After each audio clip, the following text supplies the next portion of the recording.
এ কারণে আমরা যারা স্বামী আছি স্ত্রীর প্রতি খেয়াল রাখবো, এদিক সেদিক ঠিকই সময় কাটাই, কিন্তু স্বামীর প্রতি স্ত্রীর প্রতি আমরা সময় কাটাইতে পারি না। আরেকটি ঘটনা, হযরত খাদিজা রাদিয়াল্লাহু তাআলা আনহা, তিনি যখন দুনিয়ার থেকে চলে যান তখন মা আয়েশাকে নবীজি সাল্লাল্লাহু আলাইহি সাল্লাম গ্রহণ করেন। একবার মা আয়েশা সে বলতেছিলেন, ইয়া রাসূলুল্লাহ, ইয়া হাবিবাল্লাহ, আমার খেলা দেখতে ইচ্ছা করে। যেহেতু তার বয়স কম ছিল, খেলা দেখতে ইচ্ছা করে।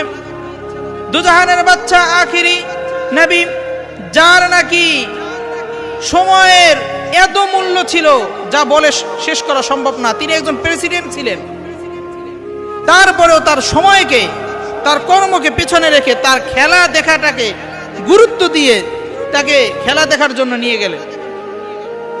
খেলার মাঠ শুরু হয়ে গেল, খেলা দেখতেছেন। এমত অবস্থায় মুহাম্মদুর রাসূলুল্লাহ সাল্লাল্লাহু আলাইহি সাল্লামের গুরুত্বপূর্ণ কাজ চলে আসে, তারপরও তিনি ওই কাজে যান না। কারণ তিনি চিন্তা করেন, আমার ওয়াইফ সে খেলা দেখতেছে, ছোট মানুষ। এই কারণে আমরা আমাদের স্ত্রীদের উপর সহানুভূতিশীল হব।